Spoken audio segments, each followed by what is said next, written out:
Pa-share naman mga Lodi. At heto na po ang 5 naunang mag-comment at 5 napili ko. Comment lang po kayo kahit hindi kayo una baka mapili ko kayo. Heto na ang una na si Lodi Anisa Deco, Lodi Kauri Paz, Lodi Rafi Elias, Lodi Baknam, Lodi Charleston, Lodi Nabil Paiting, Lodi Jessa Cabando, Lodi Neil Lico, Lodi Armando Lating, Lodi Jimbon Kimbong, Lodi Fresh Blood Elcano, ng Elcano Family. Maraming salamat po sa inyong lahat, at kung bago ka pa lang dito, baka naman. Ika-10 kabanata, sa pagpapatuloy. Patuloy ang malakas na ulan habang tahimik na napatingin ang ating bida na si Song Baek kay Rimei. At pagkatapos, bahagyang napasalubong ang kanyang kilay, ang seryosong tingin ay mas lalong tumalim, bago niya mahinang sambitin ang pangalan nito na Rimei. Na tila may kasamang pag-aalala. Bahagyang nahihiya si Rimei, napahawak sa kanyang pisngi habang unti-unting namumula, at sabay napapikit at mahina niyang sinabi, "Huwag mo akong titigan ng ganyan, nakakahiya kaya." Medyo nahiya rin ang ating bida, kaya agad niyang ibinaling ang tingin palayo, habang ang kanyang mga pisngi ay bahagyang namumula, at sa kanyang isipan ay hindi niya napigil ang sabihin, "May kutob na ako sa nararamdaman ni Rimei."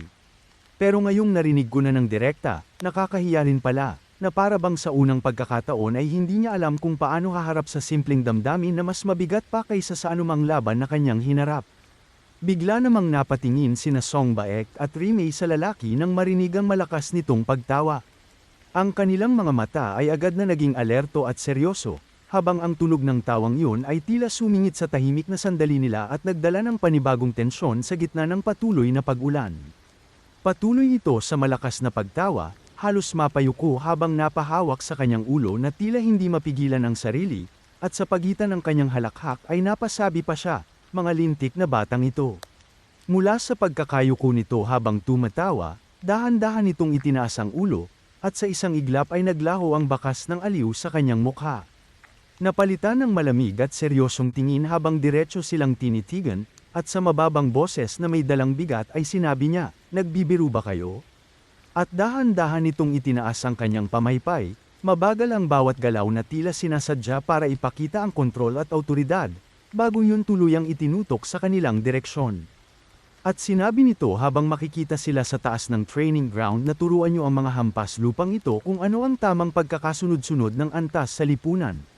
At sa isang mabilis na galaw, agad na sumugod ang nasa gilid nitong alalay, ang kanyang mga paa ay halos hindi na sumasayad sa lupa sa bilis, habang maikli at mariing tumugon, "Opo, sir." Mula sa ere, itinaas nito ang kanyang espada, kumislap ang bakal kahit sa ilalim ng makulimlim na kalangitan, habang ang hangin ay tila mas lalong bumigat sa paligid. Sa ibaba, agad na nagbago ang tindig ng ating bida, mahigpit niyang inayos ang kanyang hawak na sandatang kahoy. At mabilis siyang napatingin sa gilid, ang ekspresyon ay biglang naging mas seryoso, at sa malakas ngunit kontroladong boses ay sumigaw siya, "Rimei, tumakbo ka na sa loob ng main house." Nag-aalalang tumugon si Rimei sa kanya, bahagyang nag-alinlangan habang nakatingin sa direksyon niya at sa paparating na panganib, pero ang nasabi niya, halatang hindi agad makapagdesisyon. Habang mabilis na sinalubong ng ating bida ang kalaban, ang kanyang galaw ay diretso at walang pag-aalinlangan, sabay sigaw sa gitna ng tensyon, "Makinig ka na lang sa akin at pumasok ka na sa loob." At ilang saglit pa, makikita ang matinding banggaan ng dalawang puwersa, na may kasamang malakas na puwersa na yumanig sa paligid. At sa pagbangga ay mabilis na pumailang lang ang usok sa ere, humalo sa ulan at hangin na tila nagdulot ng kaguluhan sa buong training ground. At ang malakas na hangin na sumabay sa impact ay tumatama kay Rimei. At sa lakas ng hangin na sumabay sa banggaan, biglang nabitawan ni Rimei ang payong na hawak niya, at ilang saglit pa'y tinangay yun ang bugso ng hangin hanggang sa bumagsak sa sahig na basang-basa ng ulan. At may nag-aalalang mukha si Rimei habang nakatingin sa kanila. Ang mga mata ay hindi maalis sa gitna ng kaguluhan at usok, at sa mahinang tinig na halos tanggayan ng ulan ay napasabi siya, "Songga." Makikita ang ating bida na napawrong sa matinding banggaan ng atake, at napahandusay siya sa basang sahig, mabigat ang kanyang paghinga habang pilit niyang kinokontrol ang sakit at pagod ng katawan. Mula sa di kalayuan, biglang napasigaw si Rimei, "Songga." Habang nahihirapan siyang bumangon mula sa sahig, nanginginig ang mga braso niya sa bigat ng impact at pagod, pilit niyang itinutulak ang sarili pataas, Ang mukha ay nakangiwi sa sakit ngunit nananatiling nakatuon ang tingin sa direksyon ni Rimei. At sinabi niya sa malakas na boses na bilisan mo. At tumakas ka na. Bigla siyang tinapakan ng malakas ng kalaban, ang bigat ng paa ay dumagan sa kanyang katawan na agad nagdulot ng matinding sakit at pagpigil sa kanyang paggalaw, dahilan upang mapasigaw siya ng sakit habang muling bumagsak sa basang lupa. Nakangiti itong nakatingin sa kanya, malamig at mapanuksong ekspresyon sa gitna ng ulan, habang dahan-daang diniinan pa ang pagkakatapak bago bahagyang inalis ang bigat at nagsalita. Ang teknik ni Kang Solko pala ang gamit mo. Dagdag pa nito habang unti-unting itinutok ang espada sa kanyang leeg, ang dulo ay nananatiling hindi pa dumidikit ngunit sapat na upang iparamdam ang banta na sinabi sa kanya na nag-improve ka nga. Pero pang martial arts examination lang ang teknik na yan. Hindi yan tatalab laban sa isang royal guard, na sinabayan ng malamig na tingin. Malakas namang napasigaw si Rimei, habang tumutulo ang luha sa kanyang pisngi at nanginginig ang boses sa gitna ng ulan. Songga, napatingin siya sa lalaki habang sinasabi nito sa kanya na sa wakas, nasa tama ka ng kinalalagyan. Malakas namang sinigaw ni Rimei dito na panghihimasok sa tahanan ng iba at paggawa ng gulo. Hinding-hindi ko hahayaang lumipas ito nang hindi kayo napaparusahan. May mapanuksong ngiti itong ibinigay habang dahan-daang sinabi, na hinding-hindi mo hahayaang hindi maparusahan. Sino, ako? Pangungutya niyang sabi. At inilapit nito ang kanyang mukha kay Rimei na may ngising nakakaasar na sinabi pa na anong akala mo ang magagawa mo kung hindi mo ito palalagpasin. Kakalat mo ba ang balita na ang anak ng may bahay na ito ay umiibig sa kanyang katulong, para bigyan ng kahihiyan ang pamilya niyo? Na makikita naman ang gulat sa mukha ni Rimei. At sinabi niya dito na ikaw. Talagang, hindi niya ito itinuloy habang makikita ang inis sa kanyang mukha. At habang nagsasalita ito ng nakapikit na sinasabi na sa totoo lang. Balak sana kitang gawing opisyal na asawa, pero kung papayag kang maging kabit ko na lang, patatawarin kita. Bigla namang isang lumilipad na sampal ang binigay ni Rimei dito. Isang malakas na sampal ang tumama dito, at sa lakas ng impact ay napapilang ang ulo ng lalaki sa gilid. At pagkatapos, malakas na sinigaw ni Rimei, nanginginig man ang boses pero puno ng galit at tapang, ang lakas ng loob mo. Alam mo ba kung nasaan ka? Pagkatapos ng kanyang sigaw, biglang kumilos ang walang hiyang lalaki. Isang malakas na sipa ang dumapo sa katawan ni Rimei. Dahilan upang magulat siya, tumilapon siya sa sahig, dumulas sa basang lupa bago tuluyang huminto sa paggalaw, habang ang hininga niya ay bahagyang nauutal dahil sa sakit. Mula sa kanyang kinaroroonan, nakatingin sa kanya ang walang hiyang lalaki, malamig, may halong pangmamaliit sa mga mata. Mabilis na tumayo ang ating bida, kahit halatang masakit pa ang katawan at mabigat ang paghinga, at sa gitna ng ulan ay malakas niyang sinigaw. Rimei, ngunit sa mismong sandaling yon, isang matalim na espada ang mabilis na humarang sa kanyang leeg. Halos 1 pulgada na lang ang layo, dahilan upang agad siyang matigilan sa kanyang galaw habang nanigas ang hangin sa paligid. Pagkatapos, bigla siyang hinawakan sa buhok at marahas na hinayla pataas, habang nananatiling nakatutok ang espada sa kanyang leeg. Sa malamig at mababang boses, sinabi ng kalaban, huwag kang malikot. Kung ayaw mong maputulan ang ulo, napahawak ito sa kanyang pisngi. Halatang may hapdi pa ang tama ng sampal habang unti-unting nanlilisik ang tingin niya, at sa pagitan ng inis at pagmamataas ay sinabi niya, na ang lakas ng loob mo akong sampilan. Habang nakahandusay sa sahig si Rimei, basang-basa sa ulan at halatang nasaktan pa rin sa sipa, naiinis niyang sinabi na pagbabayaran mo to. Napaliit ng tingin ang walang hiyang lalaki kay Rimei sa mahabang sandali ng katahimikan, tila sinusukat ang bawat salitang binitiwan nito, bago unti-unting lumitaw ang mapanuyang ngiti sa kanyang labi.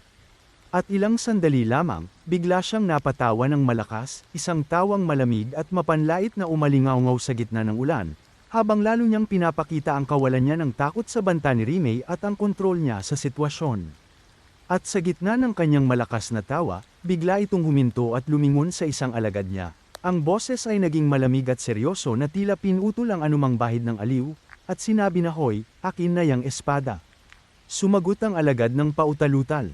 Halatang kinakabahan habang nakatingin sa kanila si Rimei at ramdam ang bigat ng sitwasyon, na sinabi na Master, hindi niyo dapat gawin to. Sinigawan naman siya nito na tumahimik ka at ibigay mo sa akin.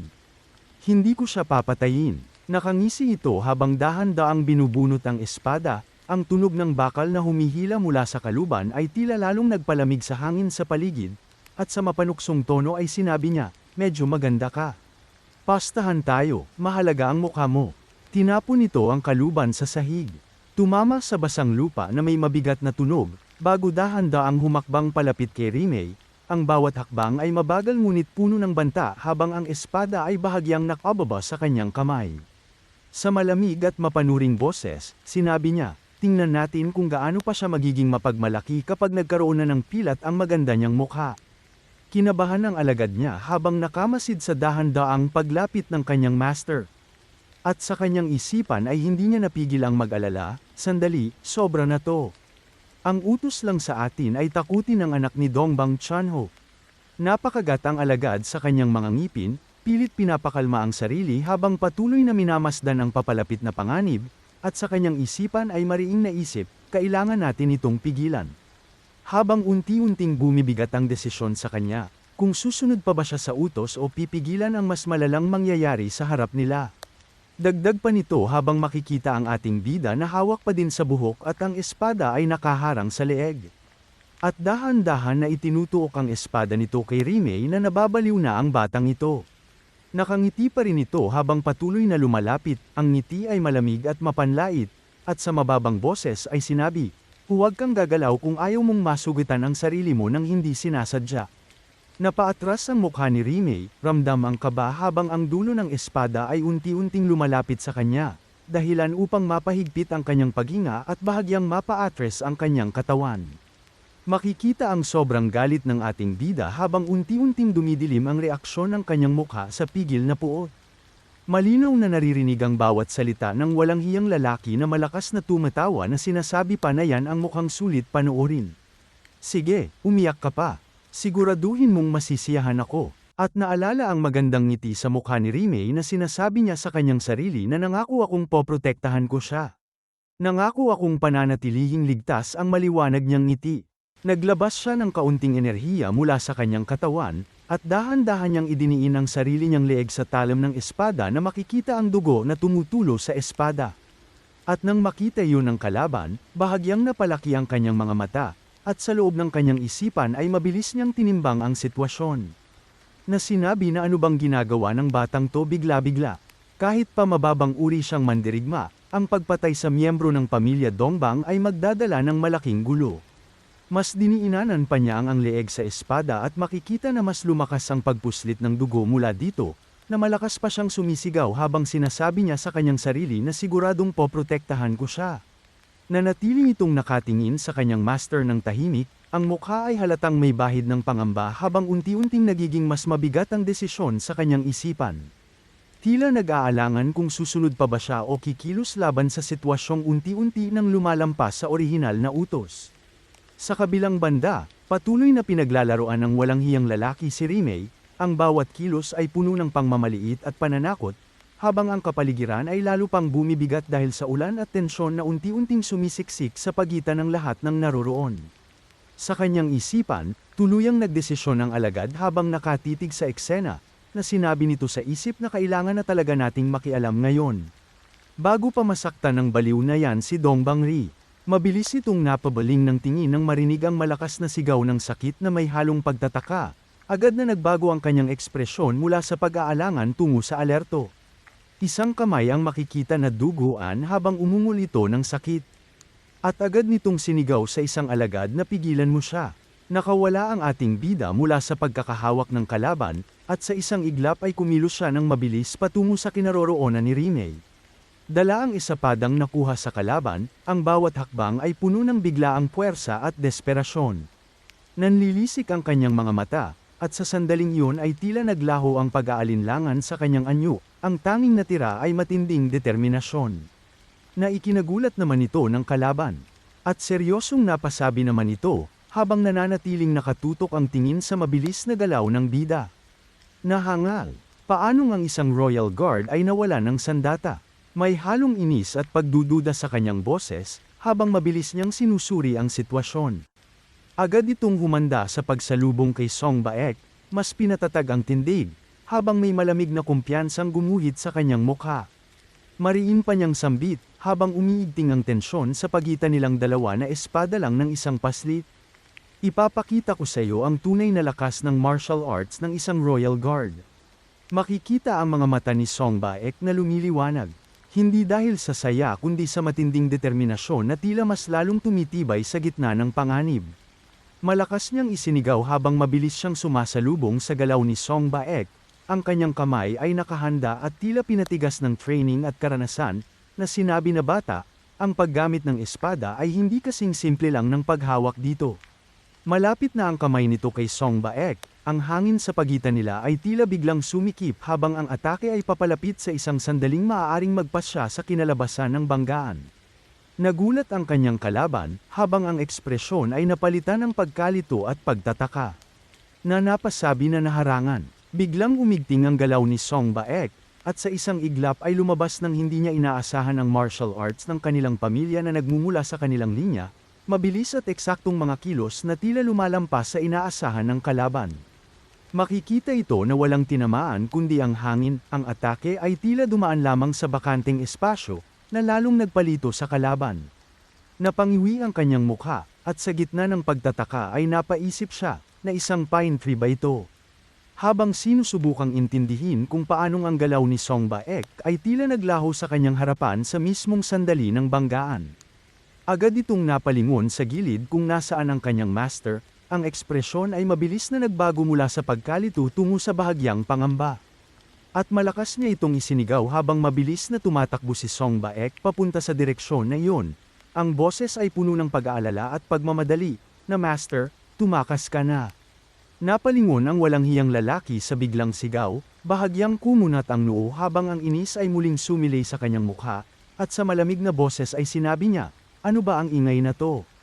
Pagkalingon nito, naroon na ang ating bida, nakatayo mismo sa harap niya, tila ba sumulpot mula sa kawalan.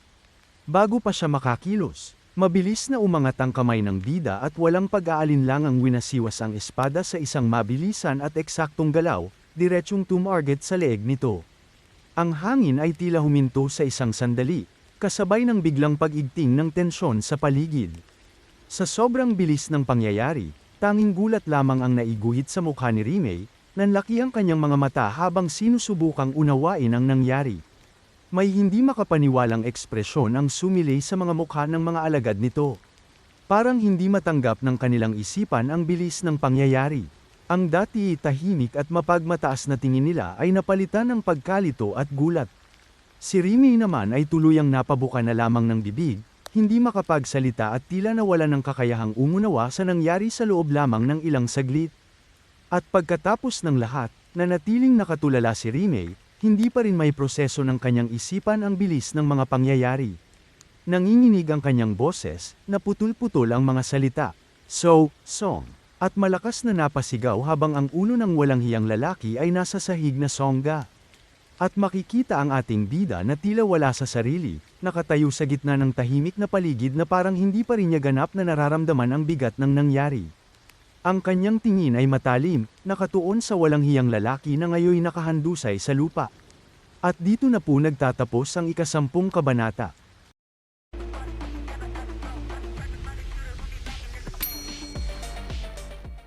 Ika-11 kabanata, sa pagpapatuloy.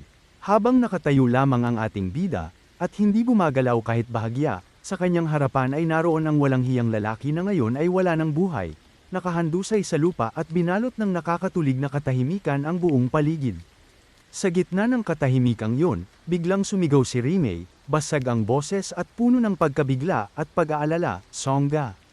At ilang sandali pa, tila unti-unting bumalik ang kanyang ulirat mula sa pagkakatulala, kasabay ng paghupa ng mabigat na tensyon sa kanyang katawan.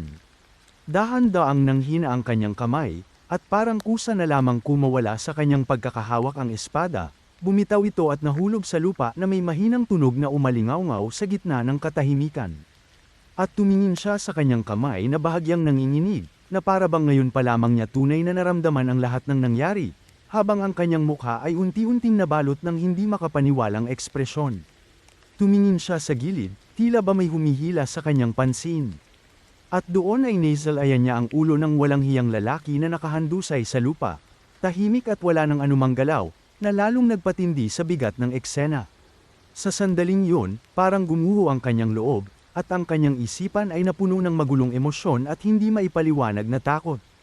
Na napasabi na nagawa ko bang pumatay ng tao. Habang nanginginig siya sa gitna ng malamig na ulan, ang bawat patak ay tila lalong nagpapabigat sa kanyang pakiramdam, para bang hinuhugasan ngunit hindi kayang burahin ang nangyaring iyon. Nanatili siyang nakatayo, basang-basa, at tila nawawala sa sarili habang ang kanyang mga mata ay puno ng pagkalito at hindi makapaniwala. Sa di kalayuan, pinagmamasdan siya ng isa sa mga alagad, nanlalamig ang buong katawan at sinabi sa isip na patay na ang master. At sa gitna ng malamig at mabigat na ulan, biglang napuno ng galit at panginginig ang isa sa mga alagad, na sinigaw na ikaw. Mabilis itong sumugod sa kanya. Halos hindi na alintana ang putik at ulan na humahampas sa kanyang katawan, habang ang kanyang galit ay umaapaw at bumubulag sa kanyang isipan. Sa bawat hakbang ay ramdam ang bigat ng kanyang puot, at kasabay ng kanyang pag-atake ay sumigaw siya ng buong lakas at puno ng matinding galit, lapastangan kang bata ka. Dagdag pa nito, habang nag-iipon at naglalagay ng enerhiya sa kanyang kamay na unti-unting umiikot at kumikislap na tila handang sumabog anumang sandali, lalo pang umigting ang galit sa kanyang mukha at sumigaw siya ng buong puot. Pagbabayaran mo to, ngunit sa mismong sandali na aatake na ito, biglang nagbago ang ihip ng hangin at isang matinding presensya ang sumingit sa pagitan nila, si General Muyang ay dumating ng walang anumang babala. Sa isang iglap, naroon na siya sa gitna, matatag ang tindig at walang bakas ng pag-aalinlangan. At nang tuluyang makita siya, tila napako sa kinatatayuan ang alagad, nanlaki ang mga mata at nawalan ng lakas ang kanyang katawan, na para bang biglang nabura ang kanyang galit at napalitan ng matinding kaba. Na napasabi pa na ikaw, habang pinapaikot ni General Muyang ang kanyang sandata, maririnig ang mabigat na pag-ugong nito sa gitna ng ulan, na tila lalo pang nagpapabigat sa hangin sa paligid. Ang kanyang tindig ay nanatiling matatag at malamig, walang bakas ng alinlangan sa kanyang mga mata.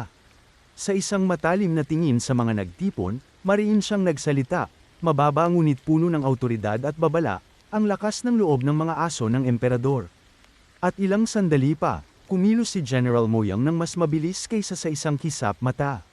Ang kanyang hawak na sandatang kahoy ay biglang umalingaw-ngaw sa hangin habang inilabas niya ang kanyang kasanayan, isang malakas na teknik na tinatawag na displacement slash.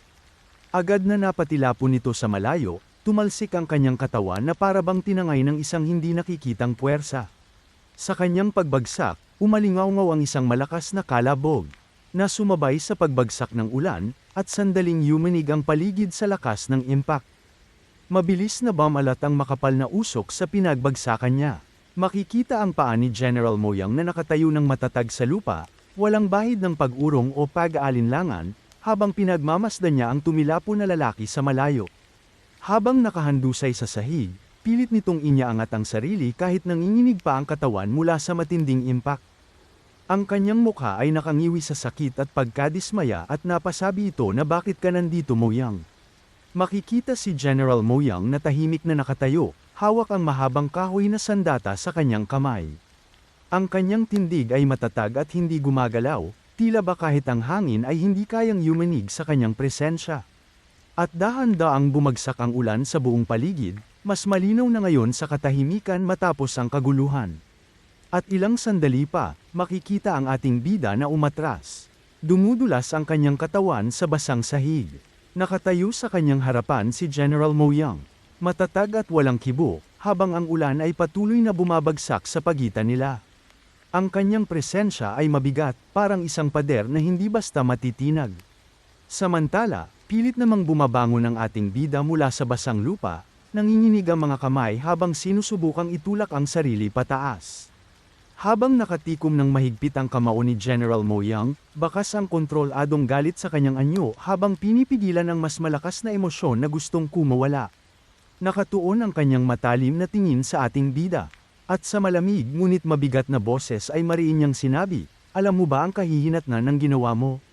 Pautal-utal na napasabi naman siya na ako, hindi niya ito may tuloy-tuloy. Na napasigaw si General Muyang at hinanda siyang sampilan habang sinasabi na hangal ka.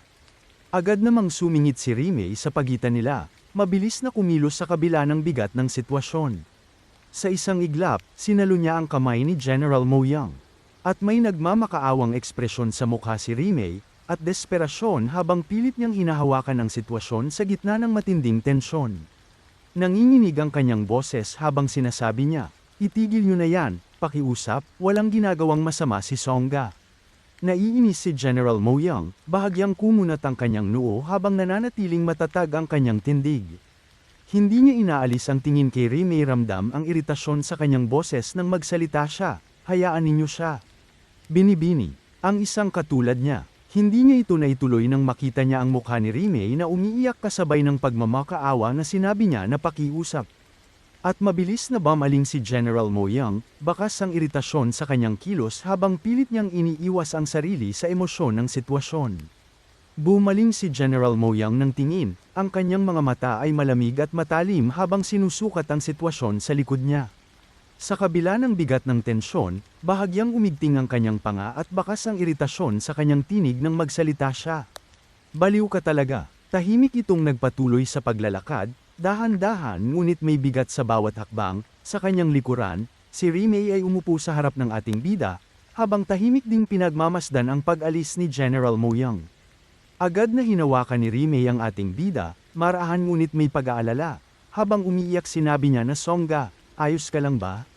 Bahagyang nakatungo ang ulo ng ating bida, basang-basa ang buhok na nakalaylay at halos natatakpan ang kanyang mga mata, na tila ba ayaw niyang ipakita ang mabigat na emosyon sa kanyang mukha. Mabagal at mabigat ang kanyang paghinga, at sandaling nagkaroon ng katahimikan bago siya nagsalita na, "Rimei." "Ako." Nagulat ang ating bida nang bigla na lamang siyang niyakap ni Rimei, mabilis at mahigpit na parabang natatakot itong mawala siya anumang sandali. Sa simula ay nanigas siya sa kinatatayuan, hindi agad nakagalaw dahil sa biglaang kilos na yun. Habang ramdam niya ang panginginig ng katawan ni Rimei sa kanyang balikat. Habang nakayakap, mahigpit pa ring nakakapit si Rimei sa kanya, ramdam ang panginginig ng kanyang mga balikat dahil sa pag-iyak. Basang-basa ang kanyang mukha, na sinabi niya na huwag kang mag-alala, Songga. Makikita ang mukha ng ating bida, nakapikit ang mga mata, bahagyang nakagat ang kanyang labi na tila pinipigil ang bumibigat na emosyon sa loob niya. Na sinabi pa sa kanya ni Rimei na magiging maayos din ang lahat. Dagdag pa niya habang makikita sila sa malayo na maayos din ang lahat. At unti-unting nagbago ang paligid habang humuhupa ang ulan. Ang makapal na ulap ay dahan-daang humahawi, ang langit ay nagkulay kahel at bahagyang gintong pula, na palubog na ang araw. Isang tao ang makikita na may binabasa habang ang kamay nito ay nasa aklat. At nanginginig ang buong katawan nito habang nakatayo, nakatingin na may naiinis na mukha. Patuloy lang sa pagbasa ng aklat si Dongbang Chanho, tila walang anumang makakapigil sa kanyang konsentrasyon. At ilang sandali pa, bigla niyang ibinagsak ng malakas ang libro sa kanyang harapan, na nagpagulat sa katahimikan ng paligid. At nagsalita siya na, "Oo. Nakakalungkot na pumanaw ang iyong anak." Napasigaw naman ang Minister of Revenue na si Lee Taejong, ang ama ng pinutulan ng ating bida ng ulo na sinabi na, "Ano? Nakakalungkot? Patay ang anak ko. Paano niyo pagbabayaran ang nangyaring ito?" Tumingin ng matalim si Dongbang Chanho at sinabi niya na, "Ang lakas ng loob mong magsalita tungkol sa pananagutan sa harap ko." Nagkatitigan silang dalawa ng mariin habang napaungol si Lee Taejong. Na sinabi pa nito sa kanyang isip na si Dongbang Chanho ang kaharap ko. Pwedeng matapos ang buhay ko rito, pero... At pagkatapos, malakas niyang sinabi na paano mo nagagawang maging kampante. Ang anak ko ay pinatay ng isang mandirigma mula sa iyong sambahayan. Tahimik lamang na pinagmasdan ni Dongbang Chanho si Lee Taejong. Hindi kumikibo at walang makitang kahit anong bakas ng pagmamadali sa kanyang mukha. At dahan-daang inangat ni Dongbang Chanho ang tasa ng tsaa, maingat ang bawat galaw na tila walang bakas ng pagmamadali o pag-aalala sa paligid. At sinabi niya habang humigop ito ng tsaa na kung ganoon, gumawa ka na lang ulit ng ibang anak. Napaturo sa kanya si Lee Taejong at sinigaw sa kanya na paano ninyo nagagawang sabihin yan. Biglang isang malakas na pagbukas ng pintuan ang umalingaw-ngaw sa buong silid. Dahilan upang maputol ang mabigat na katahimikan sa pagitan nila. Agad na nagtatakang napalingon si Lee Taejong, ang kanyang mga mata ay mabilis na samuri sa bagong dating, habang bahagyang nanigas ang kanyang tindig sa gulat. Sa pagbukas ng pinto, tahimik na pumasok si Rimei. At tahimik na pinagmasdan siya nina Dongbang Chanho at Lee Taejung. At pagkatapos, bigla siyang mabilis na lumuhad sa sahig. At sinabi niya na bahagyang ibinababa ang ulo na walang ginawang masama si Songga. Ang anak niyo ang may kasalanan. Dahil hinanaras niya ako. Nagagalit na itinuro siya ni Lee Taejung at sinigaw na anong kalokohan ito? Ang anak ko, manghaharas? Imposible yan. Dagdag pa nito sa kanya na talaga naman. Bakit hindi na lang kayo magsabi ng totoo? Makikita ang mukha nito na mariin na tinuro siya na sinigaw pa na sa tingin mo ba makakalusot ka sa sitwasyong ito gamit ang mga kasinungalingang yan? Magsabi ka ng totoo ngayon din? Kung hindi, hindi na nito na ituloy ang pagsasalita ng ang hawak na tasa ni Dongbang Chanho ay dinurog ng kanyang kamay. Habang tumutulo ang dugo sa kamay nito naiinis na sinabi niya na sinasabi mo bang nagsisinungaling ang anak ko? Namutla naman si Lee Taejung na pinagpapawisan na nakatingin sa kanya. At tahimik na piyagmamasdan nito si Dongbang Chanho na bumigat ang paligid. At sinabi pa nito sa kanyang isip habang makikita si Dongbang Chanho na kahit matanda na, ang tigre ay tigre pa rin. Kung hindi ako mag-iingat, baka mawala ang ulo ko rito mismo. Ngunit, at sinabi nito sa kanya na hindi magkakapareho ang halaga ng buhay. Sinabi sa kanya ni Dongbang Chanho na ang halaga ng buhay. At sinigaw pa niya kay Dongbang Chanho na ang anak ng Minister of Revenue ay pinatay ng isang hamak na mandirigma. Isa itong krimen na yumayanig sa mismong pundasyon ng ating bansa. Tahimik lang na nagpupunas ng kanyang kamay na may sugat si Dongbang Chanho. At pagkatapos sinabi niya na kung isang hamak na mandirigma lang ang gumawa nito. Pinugutan ko na rin sana siya ng ulo. Bakit ko itataya ang pagsisira sa ating relasyon sa pamamagitan ng pagtataas ng boses? Nasinigaw pa sa kanya ni Lee Taejung na kung ganoon, ibigay niyo na ang lalaking yun ngayon din. Napalaki naman ang mata ni Rime nang marinig niya yun at napasabi sa kanyang isip na hindi. Kapag nangyari to, si Songga ay, nang biglang sinabi ng kanyang ama na nakakalungkot na pumanaw ang anak mo, pero, sinong kapatid ang manunood lang habang hindi nirespeto ang kanyang kapatid na babae? Na ikinagulat naman yun ni Rime nang kanyang mapakinggan. Naiinis na napasabi si Lee Taejung na anong ibig mong sabihin. Sinagot siya ni Dongbang Chanho na hindi mo ba alam? Ang batang yan, si Song Baek, ay hindi lang basta bodyguard. Tumingin ito kay Lee Taejung na sinabi pa na siya ang ampun kong anak.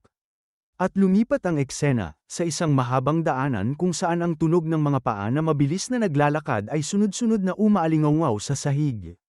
Sa unahan ay ang yaya, matatag ang tindig ngunit halata ang pagmamadali sa kanyang galaw. Habang sinusundan naman siya ng kanyang mga alalay na hindi nagpahuli sa bilis ng kanyang hakbang. Hanggang sa makarating sila sa tapat ng isang bahay, biglang bumagal ang kanilang mga hakbang. At dahan-daang inabot ng yaya ang hawakan ng pinto, at saka binuksan.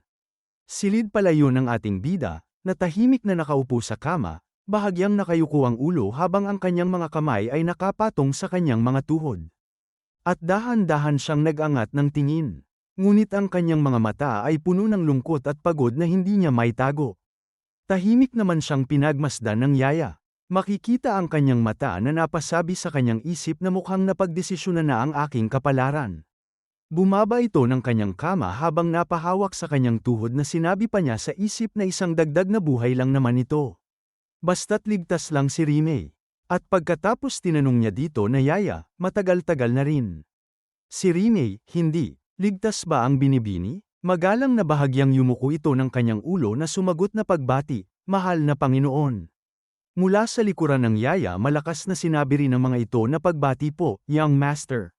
Na pinagtatakahan naman niya, at napasabi siya sa mga ito na bakit kayo umaasta ng ganyan ng biglaan. Sumagot sa kanya ang yaya na nakababa ang ulo na naihanda na po ang tubig na pampaligo. Pakiusap, sumunod po kayo sa akin. Makikita naman ang gulat sa kanyang mata na walang kaalam-alam sa mga nangyayari. At dito na po nagtatapos ang 11 kabanata.